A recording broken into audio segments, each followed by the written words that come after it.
रोक लगा दी है। अगली सुनवाई तक किसी को जबरन नाम लिखने को नहीं कहा जाएगा, क्योंकि याचिकाकर्ता की तरफ से कहा गया कि ये हम वॉलंटरी नहीं कर रहे हैं, अगर हम ऐसा नहीं करते हैं तो हम पर फाइन लगाया जाता है। ये बहुत बड़ी खबर आपको बता रहे हैं, सुप्रीम कोर्ट ने अंतरिम रोक लगा दी है।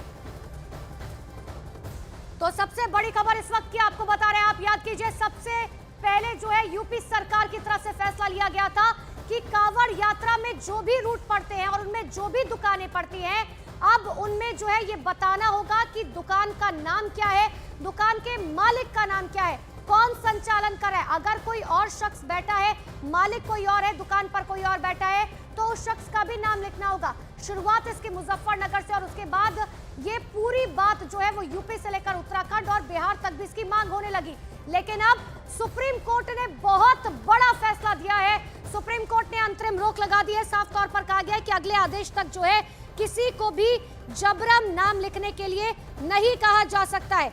बहुत सारी दलीलें जो है दी गई है, अब जिसको लेकर अब ये साफ तौर पर कहा गया है कि यानी कि अभी तक जिसने लगा लिया है वो ठीक है, लेकिन अब जो है आप किसी को जबरन नहीं कह सकते। जिस तरीके से हमने देखा था, कई जगहों से ऐसी तस्वीरें सामने आ रही थी जहां प्रशासन जो है वो दुकानों पर खुद जाकर लोगों को ये कह रहे थे कि आप जो है बताइए ये किसकी दुकान है और वो पोस्टर लगवाइए, लेकिन अब ऐसा नहीं हो सकता है।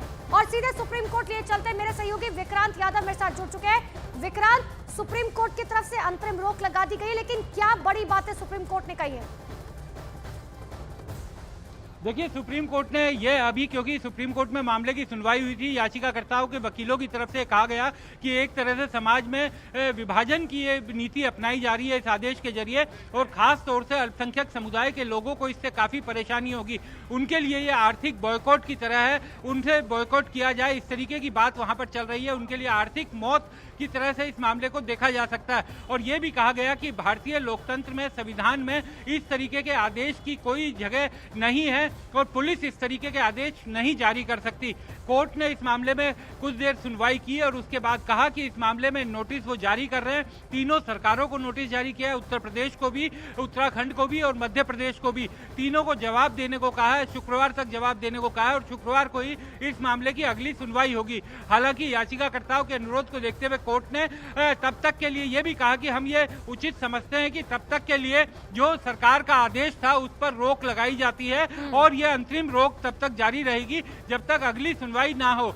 साथ ही इस दौरान किसी को भी जबरन इस तरीके के नेम प्लेट लगाने के लिए मजबूर नहीं किया जाएगा, किसी के खिलाफ कार्रवाई नहीं की जाएगी। तो एक बड़ी जीत याचिकाकर्ताओं को मिली, क्योंकि कोर्ट ने उन्हें इंटरिम रिलीफ दे दिया है कि इस तरीके की कोई भी कार्रवाई तब तक नहीं होगी जब तक अगली सुनवाई नहीं होगी। और सरकार और तीनों राज्य सरकार, क्योंकि 3 राज्य सरकारों में बात की गई, कहा गया कि पहले ये मुजफ्फरनगर से शुरू किया गया, उसके बाद पूरे यूपी में करने की बात की गई, उसके बाद उत्तराखंड से इस तरीके की बात आई, मध्य प्रदेश के उज्जैन में इस तरीके की बात आई, तो तीनों राज्य सरकारों को नोटिस भी जारी किया है। जगह से जो है मांग उठाई जाने लगी, बिहार से लेकर उज्जैन, काशी विश्वनाथ तक में इस बात की मांग उठी जाने लगी कि काशी विश्वनाथ के आसपास जो दुकानें हैं वहां पर भी बोर्ड लगाए जाए। मैं लौट रहे विक्रांत आपके पास, लेकिन एक बार फिर से ये बहुत बड़ी खबर आपको बता रहे हैं जहां पर सुप्रीम कोर्ट की तरफ से अंतरिम रोक लगा दी गई है।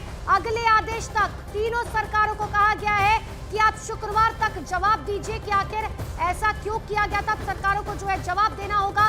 कांवड़ रूट पर दुकानों के नाम लिखने के आदेश पर अब अंतरिम रोक लगा दी गई है। मेरे सहयोगी विक्रांत यादव